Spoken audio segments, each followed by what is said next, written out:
இது மதிய சமயம். உணவகத்துல சில கஸ்டமருங்க உட்கார்ந்து இருந்தாங்க. மோகன் கோவப்படுற சுபாவம் கொண்ட ஒரு மனுஷன். அவர் எப்பவும் கஸ்டமருங்க கிட்ட சண்டை போட்டுக்கிட்டே இருப்பாரு. அவருடைய மனைவி சம்கி கவுண்டர்ல நின்னுட்டு இருந்தா. அப்புறம் வேலைக்கார லலன் கஸ்டமருங்களுக்கு சாப்பாடு பரிமாறிட்டு இருந்தாரு. அட மோகன் அண்ணா, சாப்பாட்டுல உப்பு கம்மியா இருக்கு. அப்பா, இங்க சாப்பிட வந்தியா இல்ல குறை சொல்ல வந்தியா? புத்திசாலி மாதிரி எல்லாம் பேசாத. அண்ணே, நாங்க காசு கொடுத்து சாப்பிடுறோம், கொஞ்சம் நல்லா சமைக்கலாம்ல. இது என்ன உங்க அப்பா ஹோட்டலா? பிடிக்கலன்னா சாப்பிடாத. கஸ்டமருங்க முணுமுணுக்க ஆரம்பிச்சாங்க. சில பேர் சாப்பிடுறத விட்டுட்டு வெளியில போக ஆரம்பிச்சாங்க. வரவங்க எல்லாம் இப்படி விரட்டிக்கிட்டு இருந்தா அப்புறம் எப்படி உணவகத்தை நடத்த முடியும்? நீ குறுக்க வராத. பிசினஸ் எப்படி பண்ணணும்னு எனக்கு நல்லா தெரியும். இது சாயந்தர சமயம். தலைவர் போலா பிரசாத் வீட்டு வாசல்ல நின்னுட்டு இருந்தாரு. அம்பா தேவி, அதாவது மோகனோட பாட்டி, கதவு கிட்ட நின்னுட்டு இருந்தாங்க. அம்பாதேவி, மோகனோட உணவகத்துல தினமும் ஏதாவது பிரச்சனை நடந்துட்டு இருக்கு. இன்னைக்கு அவன் என்னையும் திட்டான். எனக்கு தெரியும், ஆனா நான் சொல்றதையும் அவன் கேட்க மாட்டேங்கிறானே. நான் அவனுக்கு புரிய வைக்கிறதுக்கு முயற்சி பண்றேன். மோகன் உள்ள நின்னு கேட்டுட்டு இருந்தாரு. அப்புறம் வெளியே வந்தாரு. தலைவரே, உங்களுக்கு வேற எந்த வேலையும் இல்லையா? எப்ப பார்த்தாலும் என்ன வந்து குறை சொல்லிட்டு இருக்கீங்க. இங்க பாருப்பா, எல்லாம் உன் நல்லதுக்கு தான் சொல்றோம். இதே மாதிரி நடந்துட்டு இருந்துச்சுன்னா அப்புறம் உன்னோட உணவகத்தை மூட வேண்டியதா இருக்கும். அப்புறம் உன்னோட மரியாதையும் போயிடும். மரியாதைய பத்தி எனக்கு கவலை இல்ல. வயிறை நிறைக்கிறதுக்கு தான் உணவகம் நடத்துறேன். நீங்க இங்க இருந்து கிளம்புங்க. தலைவர் ரொம்ப கோவப்பட்டு அங்கிருந்து போயிட்டாரு. அம்பாதேவி மோகனை பார்த்துட்டு என்ன சொன்னாங்கன்னா, இங்க பாருப்பா, இப்படி சண்டை போட்டா எப்படிப்பா சம்பாதிக்க முடியும்? பாட்டி, நீங்களும் பழைய காலத்து விஷயத்தையே பேசிட்டு இருக்காதீங்க. நான் எப்படி இருக்கணும் அப்படிதான் இருப்பேன். ராத்திரி சமயம் மோகனும் சம்கியும் ரெண்டு பேரும் பேசிட்டு இருந்தாங்க. இங்க பாருங்க, நாள் முழுக்க நீங்க உணவகத்துல சண்டை போட்டுட்டு இருக்கீங்க. ஆனா உண்மையான கஜானா இந்த வீட்டுக்குள்ள மறைஞ்சிருக்கு. நீ என்ன சொல்ற? உங்க தாத்தா அலமாரிக்குள்ள நிறைய நகைகளும் தங்கங்களும் பூட்டி வச்சிருக்காரு. ஆனா உங்க பாட்டி அதை யாரையும் தொட விட மாட்டேங்கிறாங்க. அட, அப்படின்னா பாட்டி கிட்ட போய் கேட்கலாம்ல. அவங்க அவ்வளவு சுலபமா நமக்கு கொடுத்துருவாங்கன்னு நீங்க நினைக்கிறீங்களா? நாம அதை செலவு பண்ணிடுவோமோன்னு அவங்க பயப்படுறாங்க. மோகன் யோசிக்க ஆரம்பிச்சாரு. மறுநாள் காலையில ரொம்ப கோவத்தோட மோகன் பாட்டி கிட்ட போனாரு. பாட்டி, எனக்கு அலமாரி சாவி கொடுங்க. எதுக்கு? அதுல தாத்தாவோட கஜானா இருக்கு. அதை வச்சு நான் என்னோட செலவுகளை பாத்துக்க போறேன். மாட்டேன். உனக்காக அந்த பீரோவை நான் திறக்க மாட்டேன். அப்படின்னா நான் எப்பவும் ஏழையாவே இருக்கணும்னு நினைக்கிறீங்களா? அப்படி கஷ்டப்பட்டு உழைச்சினா உனக்குன்னு கஜானாவை சேமிச்சு வைப்பேன். அடுத்தவங்களோட கஜானாவை எதுக்கு பறிக்க பாக்குற? உங்களுக்கு என்ன பத்தி எந்த கவலையும் இல்ல. உங்களுக்கு உங்களை பத்தி மட்டும்தான் கவலை. மோகன் கோவத்தோட அங்கிருந்து புறப்பட்டு போனாரு. பாட்டி அவரையே பாத்துட்டு இருந்தாங்க. ஆனா அவங்க எதுவும் பேசல. இப்ப மத்திய சமயம் இருக்கும். ஜமீன்தார் பல்தேவ் சிங் அவருடைய 2 வேலையாட்களோட மோகனோட வீட்டுக்கு வந்தாரு. அம்பாதேவி, மோகன் வீட்டை அடமானம் வச்சுட்டான். இதுக்கப்புறம் என்னால வெயிட் பண்ணவே முடியாது. என்ன வீடு அடமானத்துல இருக்கா? இது நிச்சயம் இருக்காது. நீங்க மட்டும் கடனை அடைக்கல, மோகனை என்ன பண்ணுவேன்னு எனக்கு தெரியாது. பாட்டி ரொம்ப பயந்து போய் மோகனை கூப்பிட்டாங்க. மோகன், நீ என்ன காரியப்பா பண்ணிருக்க? பாட்டி, இந்த வீடை காப்பாத்துறதுக்கு இப்ப ஒரு வழி மட்டும்தான் இருக்கு. அந்த அலமாரி சாவியை கொடுங்க. பாட்டி பெருமூச்சு விட்டாங்க. அப்புறம் பீரோவை திறக்கிறதுக்காக அறைக்குள்ள போனாங்க. பாட்டி பீரோவை திறந்தாங்க. மோகனும் சம்கியும் அத கவனமா பார்த்தாங்க. அதுல பழைய பேப்பருங்க மட்டும்தான் இருந்தது. இதெல்லாம் என்ன விளையாட்டு? இதுல வெறும் பேப்பர் மட்டும்தான் இருக்கு. இதுதான் உங்க தாத்தாவோட கஜானா. மோகன் கோவத்தோட அந்த பேப்பரை திருப்பி பார்த்தான். அதுல ஒரு பேப்பர்ல கவனம் பட்டுச்சு. பர்தா சமோசா ரெசிபி. என்ன இது? அப்படி கடினமா கஷ்டப்பட்டு உழைச்சேன்னா அது கஜானாவுக்கு குறைஞ்சதில்ல. மோகன் ஆழ்ந்து யோசிக்க ஆரம்பிச்சாரு. அப்புறம் இதுதான் அவருடைய வாழ்க்கை மாறத்துக்கான ஆரம்பமா இருந்தது. மோகன் கோவத்தோட போய் கட்டில்ல உட்கார்ந்தாரு. அந்த ரெசிபி பேப்பர் அவரோட கையில இருந்தது. சம்கி பக்கத்துல தான் இருந்தா. இருந்தாலும் அவ கவலையோட இருந்தா. இதெல்லாம் என்ன விளையாட்டு? நான் அந்த அலமாரிக்குள்ள தங்கம் வெள்ளின்னு இருக்குன்னு நினைச்சா, ஆனா அதுல வெறும் ஒரே ஒரு சமோசா ரெசிபி மட்டும்தான் இருக்கு. இப்ப நீங்க என்ன பண்ண போறீங்க? வேற என்ன பண்றது? பசியோட சாகிறத தவிர வேற வழியே இல்ல. ஒரு தடவை செஞ்சுதான் பாருங்களேன். ஒருவேளை இது வேலைக்கு ஆனாலும் ஆகலாம்ல. மோகன் ரெசிபி பேப்பரை தூக்கி வீசினாரு. சம்கி அதை எடுத்துக்கிட்டு அங்கிருந்து போனா. ராத்திரி முழுக்க மோகன் நிம்மதி இல்லாம படுத்துக்கிட்டு இருந்தாரு. மோகன் சும்மா தான் உட்கார்ந்து இருந்தாரு. அங்க எந்த ஒரு கஸ்டமரும் வரல.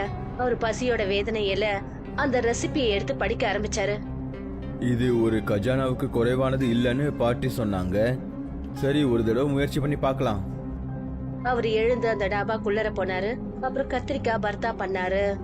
சம்கி அத அமைதியா பாத்துக்கிட்டு இருந்தா. நீங்க நிஜமா தான் செய்றீங்களா? ஆனா இந்த விஷயத்தை யாருக்கிட்டயும் சொல்லாத. ஏன்னா ஒருவேளை இது நல்லா இல்லைன்னா அப்புறம் எல்லாரும் சிரிப்பாங்க. மோகன் சமோசா செஞ்சாரு. ஆனா அதோட சுவை ஒன்னும் ரொம்ப பெருசா இல்ல. மோகன் ரொம்ப வெறுப்போட பாட்டிய பாக்குறதுக்கு போனாரு.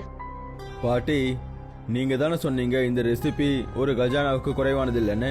ஆனா நான் பண்ண அந்த சமோசா அந்த அளவுக்கு நல்லா இல்லையே. கடினமா கஷ்டப்பட்டு உழைக்கிறவங்களுக்கு தான் கஜானா கிடைக்கும். ரெசிபிய படிக்கிறதுனால மட்டும் அதுல சுவை நிறைஞ்சிராது. பாட்டி எழுந்து சமையல் அறைக்கு போனாங்க. அப்புறம் மசாலாவை சரியா கலவை செஞ்சு மோகன் கிட்ட காட்டினாங்க. சமோசா மாவை பிசைஞ்சு செய்யறதுனால மட்டும் ஆயிட போறது இல்ல.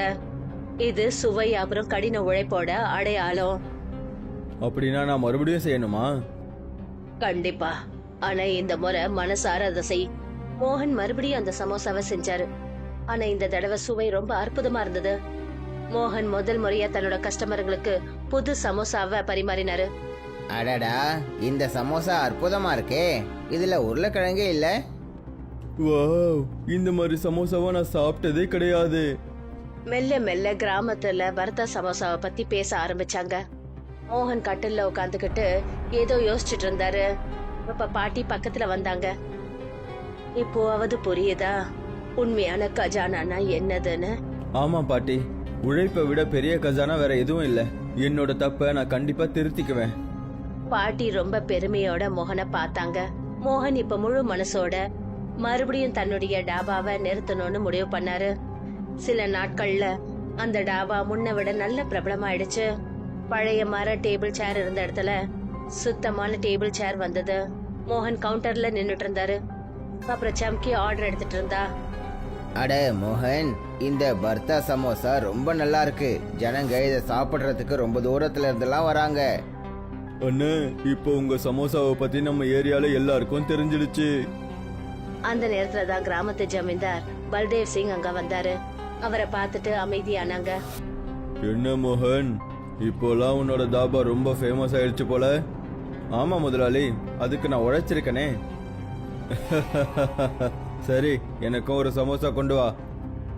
மோகன் அவரே சுவையான சமோசாவை பொரிச்சாரு. அப்புறம் அத ஜமீன்தார் முன்னாடி வச்சாரு. பல்தேவ் சிங் முதல் கடிய கடிச்சதுமே ரொம்ப ஆச்சரியப்பட்டாரு. வாவ், இப்படி ஒரு சமோசாவை நான் முன்னாடி எப்பவும் சாப்பிட்டதே இல்லை. இப்போ உங்களோட கடனை நான் சீக்கிரமா கொடுத்துருவேன். நான் மாசம் மாசம் உங்களுக்கு திருப்பி கொடுத்துடுறேன். அட, இப்ப கடனை பத்தி என்ன கவலை? உன்னோட சமோசா தான் ரொம்ப ஃபேமஸ் ஆயிடுச்சுல்ல, அப்போ பணமும் கண்டிப்பா வந்துடும். கிராமத்து ஜனங்கள்லாம் கை தட்டினாங்க. அப்புறம் அந்த டாபாவில ரொம்ப சந்தோஷமா இருந்தது. மோகன் தன்னுடைய பாட்டி கிட்ட வந்தான். பாட்டி, நீங்க சரியா சொன்னீங்க. உழைப்பும் நேர்மையும் தான் உண்மையான கஜானா. நீங்க சொல்லி கொடுத்தது தான் என்னோட வாழ்க்கைக்கு இன்னைக்கு உதவி இருக்கு. அம்பாதேவி ரொம்ப சந்தோஷத்தோட, இன்னைக்கு என் பேரனை பார்க்கும்போது ரொம்ப பெருமையா இருக்கு. சம்கியும் பக்கத்துல வந்தா. இப்ப நாம சிட்டில ஒரு டாபா ஓபன் பண்ணி ஆகணுங்க. எல்லாரும் சந்தோஷத்துல சிரிச்சாங்க. மொத்த கிராமத்து ஜனங்களும் கூடி இருந்தது. மோகன் தன்னுடைய டாபாவுக்கு வெளியில நின்னுட்டு இருந்தாரு. அங்க ஒரு பெரிய போர்டை மாட்டினாங்க. அதுல என்ன எழுதி இருந்ததுன்னா, பர்த்தா சமோசா டாபா. மோகன் வாழ்க, பர்த்தா சமோசா வாழ்க. மோகன் ரொம்ப பெருமையோட அவருடைய டாபாவை பார்த்தாரு. அவருடைய கண்கள்ல ஒளி தெரிஞ்சது. அவருடைய ஈடுபாடும் கடினமான உழைப்பும் அவரை ஒரு வெற்றிகரமான மனுஷனா மாத்துச்சு.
दोपहर का वक्त था।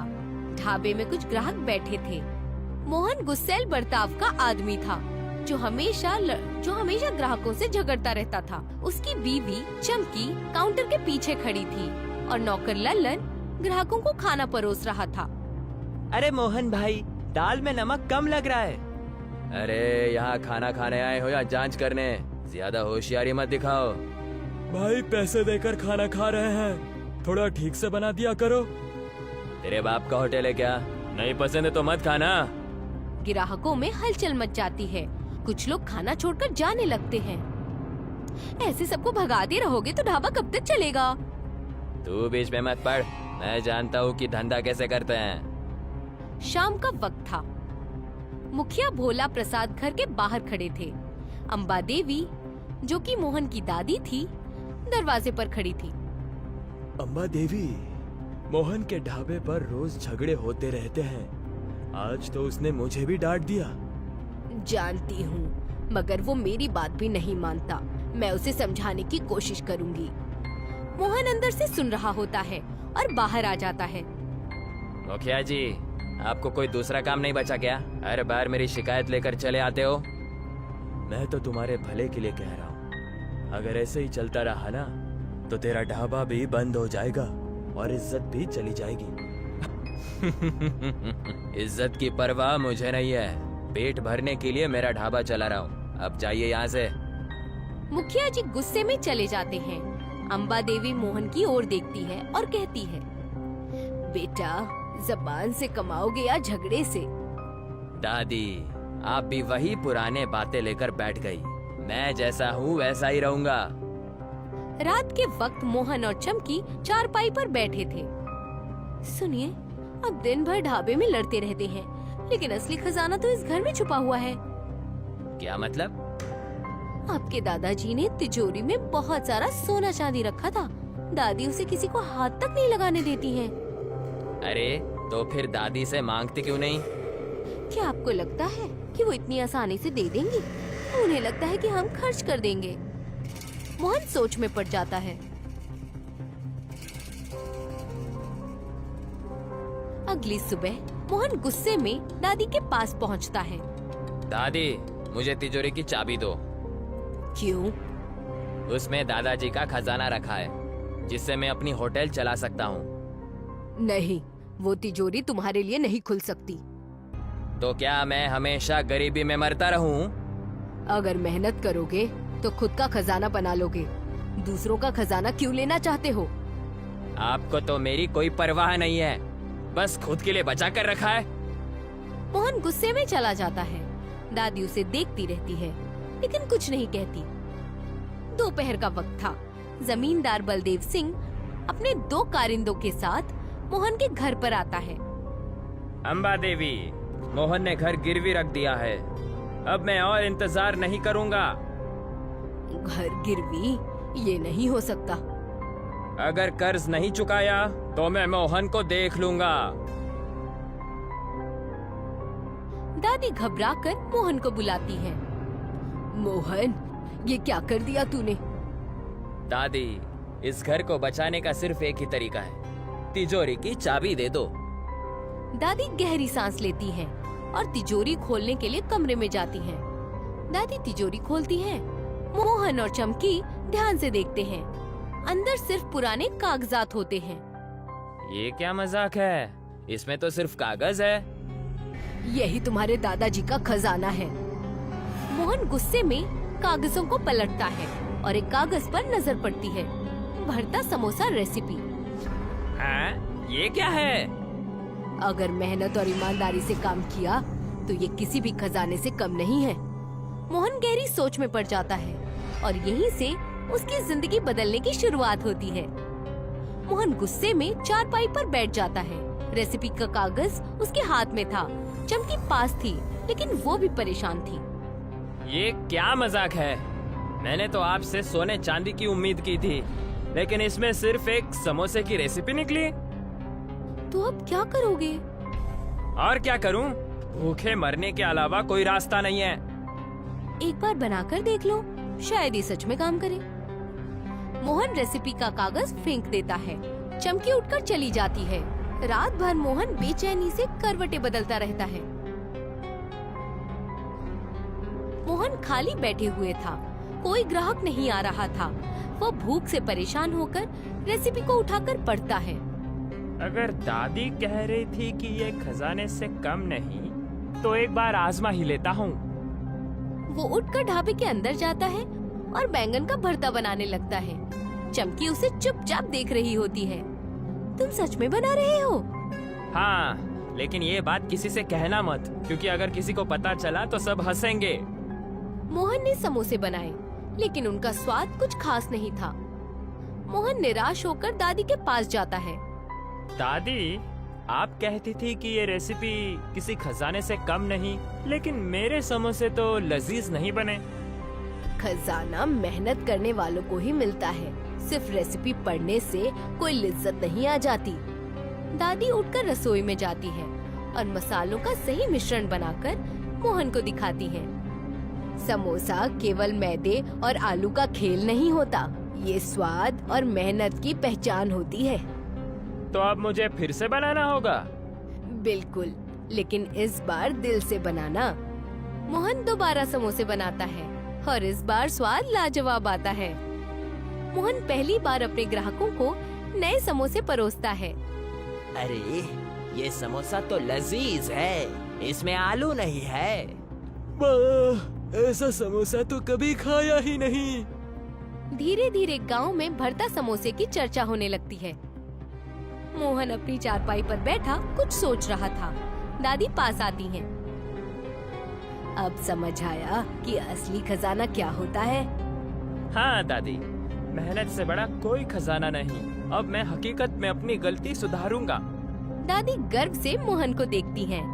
मोहन अब पूरी लगन से अपने ढाबे को फिर से खड़ा करने का मन बना चुका था। कुछ दिन बाद ढाबा अब पहले से कहीं ज्यादा चमक रहा था।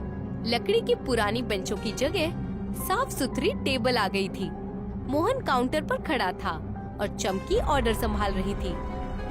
अरे मोहन, ये भरता समोसा तो कमाल का है। लोग इसे खाने के लिए दूर दूर से आते हैं। भाई, अब तेरी समोसे की महक पूरे इलाके में फैल गई है। इतने में गांव का जमींदार बलदेव सिंह आता है। समोसे देखकर चौंक जाता है। क्यों रे मोहन, आजकल तो बहुत चर्चे में है तेरा ढाबा। बिल्कुल मालिक, मेहनत रंग लाई है। चल, एक समोसा मुझे भी खिला। मोहन खुद ताजा भरता समोसा तलता है और जमींदार के सामने रखता है। बलदेव सिंह पहला निवाला लेते ही हैरान रह जाता है। वाह, ऐसा समोसा तो मैंने पहले कभी नहीं चखा। अब आप अपना कर्ज मुझसे वसूल सकते हैं। मैं हर महीने आपको किश्तें दे दूंगा। अरे, अब कर्ज की क्या फिक्र। अगर तेरा समोसा इतना बढ़िया बिक रहा है तो पैसे तो अपने आप आते रहेंगे। गांव वाले ताली बजाते हैं और ढाबे में खुशी का माहौल बन जाता है। मोहन अपनी दादी के पास आता है। दादी, आपने ठीक कहा था। असली खजाना मेहनत और ईमानदारी है। आपने जो सिखाया वही मेरी असली पूंजी निकली। अम्बा देवी भावुक होकर, आज मुझे अपने पोते पर नाज है। चमकी भी पास आती है। अब तो हमें भी शहर में एक और ढाबा खोल लेना चाहिए। सब हंसने लगते हैं। पूरा गांव इकट्ठा था। मोहन अपने ढाबे के बाहर खड़ा था। एक बड़ा सा नया बोर्ड लगाया जा रहा था, जिस पर लिखा था, भरता समोसा ढाबा। मोहन की जय हो, भरता समोसा जिंदाबाद। मोहन गर्व से अपने ढाबे को देखता है। उसकी आंखों में चमक थी। उसकी मेहनत और लगन ने उसे एक कामयाब इंसान बना दिया।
दुपारचा वेळ होता.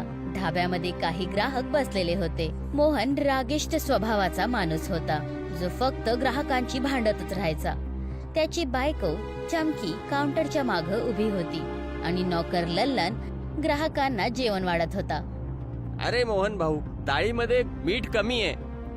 अरे इथं जेवण करायला आलायत का तपासणी करायला आलायत? जास्त शहाणपणा नका करू.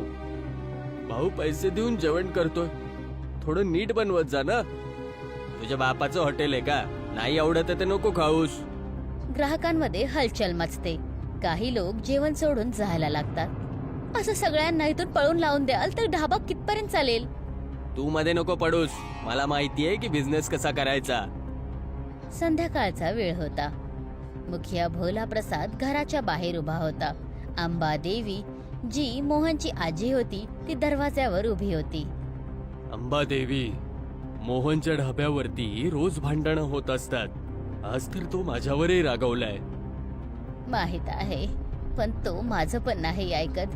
मी त्याला समजवण्याचा प्रयत्न करेल. मोहन आतून ऐकत होता आणि बाहेर येतो. मुखियाजी, तुम्हाला काही दुसरं काम नाही राहिलंय का? दरवेळेस माझी तक्रार घेऊन येतात इथे. बेटा, मी तुझ्या भल्यासाठीच बोलत आहे. आणि जर असंच चालत राहिलं तर तुझा ढाबा सुद्धा बंद होईल आणि इज्जत सुद्धा चालली जाईल. इज्जतीची काळजी मला नाहीये. पोट भरण्यासाठी ढाबा चालवतोय. आता जा इथून. मुखियाजी रागात तिथून निघून जातात. अंबादेवी मोहनकडे बघते आणि बोलते, बाळा, जिबेने कमवणार आहेस की झगड्यांने? आजी, तू पण त्या जुन्या गोष्टीच घेऊन बसलीयस. मी जसा आहे तसाच राहणार. रात्रीच्या वेळेस मोहन आणि चमकी चारपाईवर बसलेले होते. ऐका, तुम्ही दिवसभर ढाब्यावर भांडत असता, पण खरा खजाना तर या घरामध्ये लपलेला आहे. म्हणजे काय? तुमच्या आजोबांनी एका तिजोरीमध्ये खूप सगळं सोनं आणि चांदी ठेवलेलं होतं. आजी त्याला कुणालाही हात पण लावायला देत नाही. अरे, मग आजीकडून मागत का नाहीये? का तुम्हाला वाटतं की ती सहजच आपल्याला ते देईल? तिला वाटतं की आपण हे खर्च करून टाकेल. मोहन विचारात पडतो.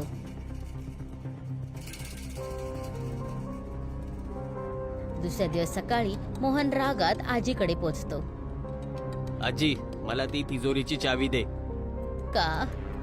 त्याच्यामध्ये आजोबांचा खजाना ठेवलाय, ज्याने मी माझं कर्ज सोडवू शकतो. नाही, ती तिजोरी तुझ्यासाठी नाही उघडू शकत. तर काय मग मी नेहमी गरिबीमध्ये मरत राहू?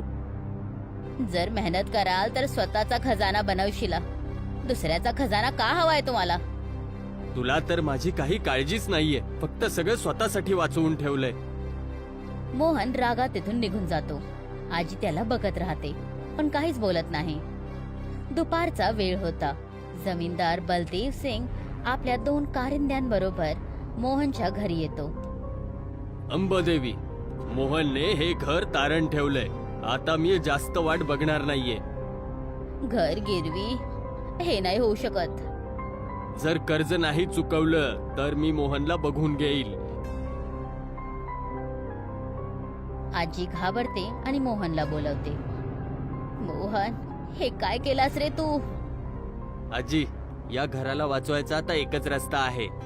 तिजोरीची चावी दे. आजी एक मोठा श्वास घेते आणि तिजोरी उघडण्यासाठी खोलीमध्ये जाते. आजी तिजोरी उघडते. मोहन आणि चंकी एकटक बघतात. आत फक्त जुने कागज होते. ही काय चेष्टा आहे? याच्यामध्ये तर फक्त कागद आहेत. हाच तुमच्या आजोबांचा खजाना आहे. मोहन रागामध्ये कागदांना परततो आणि एका कागदावर त्याची नजर पडते. भरता समोसा रेसिपी. हा? हे काय आहे? जर मेहनत आणि इमानदारीने काम केला तर हा एका खजान्याशी कमी नाहीये. मोहन एका गाढ विचारात पडतो आणि इथूनच त्याचं जीवन बदलण्याची सुरुवात होते. मोहन रागात चारपाईवर बसलेला होता. रेसिपीचा कागद त्याच्या हातामध्ये होता. चमकी जवळच होती, पण ती पण परेशान होती. ही काय चेष्टा आहे? मी तिजोरीमध्ये सोने चांदी असेल वाटलं होतं आणि याच्यामध्ये फक्त एक समोस्याची रेसिपी निघाली. तर आता काय करायचं? अजून काय करू? उपाशी मरण्याशिवाय अजून काही दुसरा रस्ता नाहीये. एकदा बनवून बघा, बहुतेक हे नक्कीच काम करेल. मोहन रेसिपीचा कागद टाकतो. चंकी उठून निघून जाते. रात्रभर मोहनला झोप येत नाही आणि तो इकडे तिकडे परतत असतो. मोहन खाली बसलेला होता. एक पण ग्राहक येत नव्हता. त्याला भूक लागत होती आणि तो रेसिपीला उचलतो आणि वाचायला लागतो. जर आजी म्हणत होती हे काही खजान्यापेक्षा कमी नाही तर एकदा आजमावून बघतोच. तो उठून ढाब्याच्या आत जातो आणि बैगनचा भरता बनवायला लागतो आणि चमकी त्याला गपचूप बघत होती. तुम्ही खरोखर बनवत आहात? हा, पण ही गोष्ट कोणाला सांगू नको, कारण जर खराब बनलं ना तर सगळे हसतील. मोहनने समोसे बनवले पण त्यांचा स्वाद काही खास नव्हता. मोहन निराश होतो आणि आजीकडे जातो. आजी, तू म्हणत होती की ही रेसिपी कुठल्या खजान्यापेक्षा कमी नाही, पण मी बनवलेले समोसे चांगले नाही बनले. खजाना मेहनत करणाऱ्यांनाच मिळतो, फक्त रेसिपी वाचण्याने कुणाला इज्जत नाही मिळत. आजी उठून किचन मध्ये जाते आणि मसाल्यांचा चांगला मिश्रण करून मोहनला दाखवते. समोसा फक्त मैदा आणि मसाल्याचा खेळ नसतो, हा स्वाद आणि मेहनतीची पहचान असते. तर मग आता मला परत बनवावं लागेल. हो नक्की, पण ह्या वेळेस मन लावून बनव. मोहन परत समोसे बनवतो आणि ह्या वेळेस स्वाद एकदम लाजवाब असतो. मोहन पहिली वेळा आपल्या ग्राहकांना नवीन समोसे वाढतो. अरे, हे समोसे तर खूपच छान आहेत. याच्यामध्ये बटाटा नाहीये. ओ, असला समोसा तर कधी खाल्लाच नाहीये. हळूहळू गावामध्ये भरता समोस्याची चर्चा व्हायला लागते. मोहन आपल्या चारपाईवर बसून काही विचार करत होता. आजी जवळ येते. आता समजलं की खरा खजाना काय असतो. हो आजी, मेहनतीशिवाय कुठला दुसरा खजाना नाहीये. आता मी खरंच माझ्या चुका सुधरवून टाकेल. आजी अभिमानाने मोहनला बघते. मोहन आता पूर्ण लगन लावून आपल्या ढाब्याला पुन्हा उभं करण्याचं मन बनवतो. काही दिवसांनंतर ढाबा पहिल्यापासून खूप जास्त चमकत होता. लाकडांच्या जुन्या बेंचच्या जागी सुंदरशे टेबल आले होते. मोहन काउंटरवर उभा होता आणि चमकी ऑर्डर सांभाळत होती. अरे मोहन, हा भरताचा समोसा तर खूपच छान आहे. ईदाला खाण्यासाठी लोक खूप दुरून दुरून येत आहेत.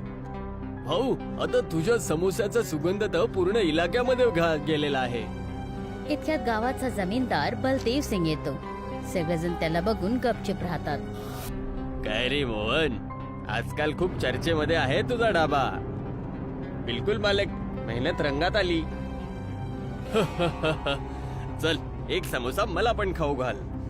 मोहन स्वतः ताजा भरता समोसा बनवतो आणि जमीनदारच्या समोर ठेवतो.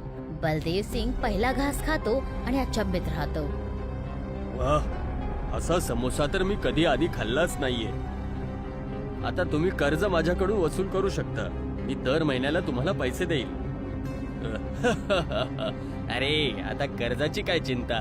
तुझा समोसा एवढा चांगला विकला जातोय तर पैसा तर आपोआप येतच राहील. गाववाले टाळ्या वाजवतात आणि सगळीकडे आनंदाचा माहोल बनतो. मोहन आपल्या आजीकडे येतो. आजी, तू बरोबर बोलली होतीस. खरा खजाना तर मेहनत आणि आपला खरेपणा आहे. तुम्ही जे शिकवलं तीच माझी खरी पुंजी निघाली. अंबादेवी भावुक होते. आज मला माझ्या नातूवर गर्व होत आहे.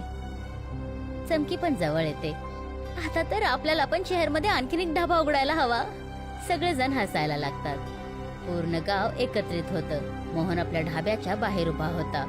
एक मोठासा नवीन बोर्ड लावला होता ज्याच्यावर लिहिलेलं होतं, भरता समोसा ढाबा. मोहनची जय असे. भरता समोसा जिंदाबाद. मोहन एकदम आनंदाने आपल्या ढाब्याला बघतो. त्याच्या डोळ्यांमध्ये चमक होती. त्याच्या मेहनतीने त्याला एक सफल माणूस बनवलेलं होतं.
এই কাহিনী হলো বিহারের কমলপুর গ্রামের।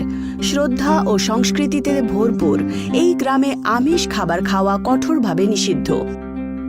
আসলে বছর দুয়েক আগে এই গ্রামে একটা বড় দুর্ঘটনা ঘটেছিল। গ্রামে বসবাসকারী ছেলে কিষণ, তার নিজস্ব ফুড কার্ট ছিল, যেখানকার অমলেট খেয়ে হঠাৎ অসুস্থ হয়ে পড়েন অর্ধশতাধিক মানুষ। আর তাদের অবস্থা এতটাই খারাপ ছিল যে 6 থেকে 7 মাস ধরে তাদের চিকিৎসা চলছিল। কিন্তু পরে ভগবানের কৃপায় সবকিছু ঠিক হয়ে যায়, আর তখন থেকে সবকিছু ঠিক হয়ে যায়। আর কমলপুর গ্রামে শুধু ডিম নয়, আমিষ খাবার সম্পূর্ণ নিষিদ্ধ হয়ে যায়। ছি ছি ছি, এই পৃথিবীতে কি হচ্ছে? কি যে বলি তোমাকে, কি হয়েছে? একটু আগে আমি একটা রেসিপি দেখলাম, চিকেন কাবাব। আরে চিকেন কাবাব, এটা আবার কোনো খাবার জিনিস নাকি? হ্যাঁ, একবার দেখি আমার মনটা পুরো খারাপ হয়ে গেল। কি হয়েছে গো, তুমি কেন ওর ওপরে রাগ করছো? চলো একটা কাজ করি, মোবাইলটা আমাকে দাও, আমি রেখে দিচ্ছি। তখন কমলপুর গ্রামের মানুষের অভ্যেস এমনই ছিল, কিন্তু তারা বলে না, পরিবর্তনই জীবনের একমাত্র স্থায়ী নিয়ম। তাই এখন কমলপুরের পরিবর্তনের সময় এসে গেছিল, এবং এটি গ্রামে আসা একজন নতুন সদস্যের সাথে শুরু হয়েছিল, যিনি একজন বৈজ্ঞানিক ছিলেন। বেশ ভালোই পরিষ্কার করেছো তুমি, আগে ধন্যবাদ। আচ্ছা শোনো, এবার তাড়াতাড়ি দোকান থেকে আমার জন্য 4টে ডিম নিয়ে এসো, আর খুব ভালো একটা অমলেট বানিয়ে দেবো। কিন্তু কি, আমি ডিম নিয়ে আসবো আর আপনার জন্য অমলেট তৈরি করবো? হ্যাঁ, একদম, এতে অবাক হওয়ার কি আছে? আসলে ব্যাপারটা হলো যে এই গ্রামে আমিষ খাওয়াটা মানা রয়েছে। কে, কেন? আসলে ব্যাপারটা হলো যে 2 বছর আগে আমাদের গ্রামে খাবারের গাড়িতে অমলেট তৈরি করা হয়েছিল, আর অদ্ভুত ঘটনা ঘটেছিল। ওই অমলেট থেকে গ্রামের প্রায় 50 জন অসুস্থ হয়ে পড়েছিল। প্রায় 6 মাস পর্যন্ত ওদের চিকিৎসা হয়েছে। কে, 6 মাস? এই তুমি মিথ্যে বলছো কিন্তু। না না বৈজ্ঞানিক বাবু, আমি সত্যি বলছি, কোনো রকম মিথ্যে নেই এতে। কি জানি ওই ডিমের মধ্যে কি ছিল, গ্রামের লোকজন এক এক করে এমনভাবে অসুস্থ হয়ে পড়ছিল যে কি বলবো আপনাকে। আর সেই দিন থেকে আমাদের এই কমলপুর গ্রামে ডিমের ওপরে নিষেধাজ্ঞা জারি হয়। আর শুধুমাত্র ডিমের ওপরই নয়, বরং পুরো আমিষ খাবারের ওপরেই। আরে এইসব বাজে বাজে কথা, এটা আবার কখনো হয় নাকি? আরে অমলেট থেকে রোগ ছড়িয়ে যাচ্ছে, ওই খাবারে নিশ্চয়ই কোনো গন্ডগোল ছিল। হ্যাঁ, সেটা হতেই পারে, কিন্তু এখন এই কথাটা গ্রামের লোকেদেরকে কে বোঝাবে বলুন তো? রামুর কথা শুনে ব্রহ্মকান্ত খুব অবাক হলেন। গ্রামে কতগুলো দোকান ঘুরেছেন তা তিনি নিজেই জানেন না, কিন্তু ডিম বা মুরগি কিছুই পাননি তিনি, কিছু না। আর বেচারা ব্রহ্মকান্তের অমলেট খাওয়ার স্বপ্নই রয়ে গেল। হে ঈশ্বর, এ কি গন্ডগোল বলুন তো? এটা আবার কোনো খাবার নাকি? এই জলের মতন ডাল, বেস্বাদ তরকারি, সেদ্ধ করা ভাত। হায় ঈশ্বর, আমি আর পারবো না। হে ঈশ্বর, এখন তুমি আমাকে এর থেকে রক্ষা করবে। বিচলিত ব্রহ্মকান্ত ঈশ্বরের কাছে অভিযোগ জানাচ্ছিলেনই, তক্ষুনি তার চোখ পড়ে সামনে চলমান টিভিতে। সেই টিভিতে এক জাপানি বিজ্ঞানীর এক অদ্ভুত আবিষ্কারের কথা বলা হচ্ছিল, যাতে তিনি এই 2 ফলের গুণ, ব্লুবেরি ও চিকুর সমন্বয়ে ঘটিত একটা নতুন ফল তৈরি করেন। আরে বাহ, এ তো বেশ দুর্দান্ত প্রয়োগ। আমিও বরং এরকমই কিছু একটা অদ্ভুত আবিষ্কার করে দিই। ব্রহ্মকান্ত টিভিতে যে আবিষ্কার দেখেছিলেন তাতে তিনি দারুণভাবে অনুপ্রাণিত হন। তিনি ভাবলেন, আমি কেন এমন কিছু করি না যাতে আমি একটি অমলেট পেতে পারি এবং কেউ এটি সম্পর্কে জানতেও না পারে। পরের দিন খুব ভোরে ব্রহ্মকান্ত পার্শ্ববর্তী গ্রামে চলে যান। সেখান থেকে নিঃশব্দে 1 বালতি ডিম নিয়ে আসেন, আর তার সাথেই কিছু নারকেলও নিয়ে আসেন।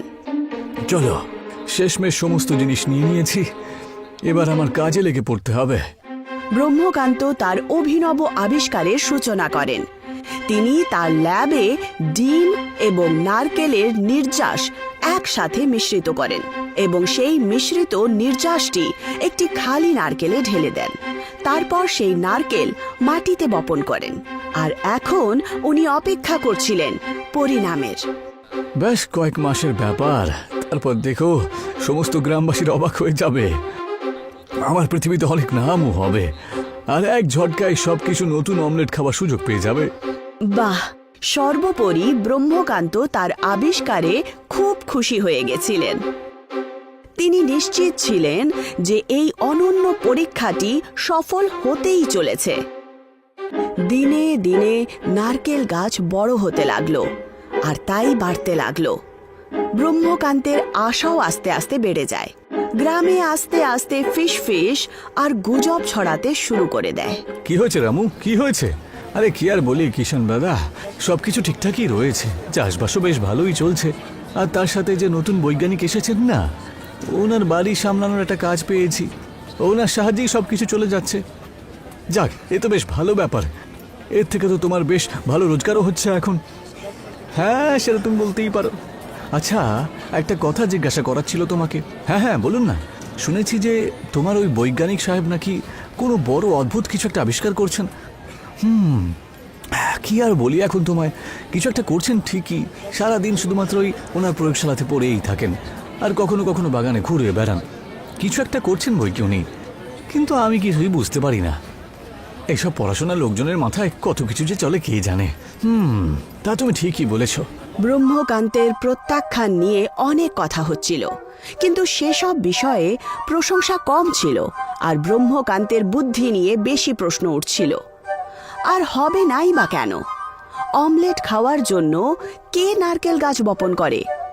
অবশেষে দীর্ঘ প্রতীক্ষার পর ব্রহ্মকান্তের দখলে থাকা একটি নারকেল গাছে নতুন নারকেল দেখা দিতে শুরু করে। ইয়েস ইয়েস ইয়েস, আমি করে ফেলেছি, আমি করে ফেলেছি, আমি করে ফেলেছি। আরে আরে বৈজ্ঞানিক বাবু, কি হলো? এরকম চিৎকার করছেন কেন? আরে জিজ্ঞাসা করছো কি? তুমি দেখতে পাচ্ছ না আমি নতুন নারকেল চলে এসেছে? ব্রহ্মকান্তের কথা শুনে রামু তীক্ষ্ণ দৃষ্টিতে তাকাতেই তার চোখ বিস্ফোরিত হয়ে গেল। সে গাছে দেখতে পায় যে সেই গাছে অনেক বড় আর মোটা নারকেল ঝুলছিল। আরে বাহ, এ তো বেশ অবাক কাণ্ড। আরে এখনো কিছুই হয়নি, অবাক হওয়ার এখন অনেক কিছুই আছে। তার মানে? ব্রহ্মকান্ত রামুর প্রশ্নের কোনো উত্তর দিলেন না। আরে আরে সাহেব, আপনি এটা কি করছেন? দেখতে পাচ্ছ না কাজ করছি? তোর জন্য স্পেশাল আবিষ্কারক নারকেলের অমলেট তৈরি করছি, আর সেটাও একটু অন্যরকম ভাবে রে। কি অমলেট? মানে ডিম? না না না না না, আমি এসব খাবো না। আমাকে আবার হাসপাতালে ভর্তি হতে চাই না। আমি চললাম বাবু। রামু ঘটনাস্থল থেকে পালাতে উদ্যত হলে ব্রহ্মকান্ত তাকে থামিয়ে দেন। রামু দাঁড়াও। না বাবু, আমাকে যেতে দিন। দেখো, তোমাকে বললাম না থাকতে, নয়তো তোমাকে কাম থেকে বের করে দেব, আর অন্য কাউকে কাজে নেব, ঠিক আছে? তাকে আবার দ্বিগুণ পয়সা দিয়ে, বুঝেছো? কি দ্বিগুণ পয়সা? তাহলে ঠিক আছে। টাকার কথা শুনে রামু থেমে যায়, কিন্তু ভেতরে ভেতরে তখনও তার বুক কাঁপছিল। সে দেখতে পায় ব্রহ্মকান্ত সেই নারকেল ভেঙে ডিমের মতো ছুঁড়তে লাগলো, যা থেকে সাদা নির্যাস অনেকটা বেরিয়ে আসে। আরে বাহ, দেখে তো ঠিকঠাকই মনে হচ্ছে। আরে একবার খেয়ে তো দেখো তুমি, খেতেও দারুণ হবে এটা, বুঝেছো? নারকেলের নির্যাসে ব্রহ্মকান্ত হলুদ, মশলা, মরিচ আর তার সাথে কিছু ফলও মেশান, যেমন আমের টুকরো, চিকু, আঙুর, টুটি ফ্রুটি ইত্যাদি। তারপর সেই মিশ্রণটা বড় আর চওড়া একটা প্যানে তেল মিশিয়ে সেই মিশ্রণটা বেক করেন। ব্রহ্মকান্ত আর রামু দুজনই তাকে দেখে চমকে যায়। আরে যেমন ভেবেছিলাম তার চেয়ে বড় দেখছি। নারকেল, মরিচ, মশলা এবং ফলের মিশ্রণে তৈরি এই উদ্ভাবক অমলেটটি প্যানে ছড়িয়ে পড়ে এবং আমের অমলেট দিয়ে বেশ পূর্ণ ও তুলতুলে ছিল। যাক বাবা, শেষমেশ হয়ে গেছে দেখছি। চলো রামু, এবার দুজন মিলে খাই এটাকে। ব্রহ্মকান্তের কথা শুনে রামু ভয়ে ভয়ে এক গ্রাস খেয়ে নেয়, আর সে মন্ত্রমুগ্ধ হয়ে যায়। সেই অমলেটটা তার খুবই মশলাদার এবং খুব ভালো লাগে, আর তার সাথেই ফলের স্বাদে যোগ হয়েছে ভিন্ন এক মিষ্টি। সে খুশি হলো যে এই অমলেটটি অন্য কোনো অমলেটের মতো নয়, তাতে তার কিছুই হয়নি। বাহ বাহ, কি সুন্দর খেতে বাবু, এ তো সত্যি দুর্দান্ত অমলেট। আমার কিচ্ছু হয়নি, কিচ্ছু হলো না আমার। দেখলে তো, আমি বলেছিলাম না কিচ্ছু হবে না। আরে তুমি শুধু শুধু ভয় পাচ্ছিলে। এবার চলো তাড়াতাড়ি এই ফ্রুটি অমলেটটাকে শেষ করো। দারুণ ব্যাপার, ফ্রুটি অমলেট, এটা কিন্তু দারুণ। ব্রহ্মকান্তের কথায় রামু খুব খুশি হয়, আর তার সাথেই ব্রহ্মকান্তের এই সফল আবিষ্কারের আলোচনা চারদিকে ছড়িয়ে পড়ে। কমলপুর গ্রামে আবার অমলেট ও মুরগি তৈরি করা হয় এবং এই ব্রহ্মকান্তকে এই নতুন পরীক্ষার জন্য সম্মানিত করা হয়।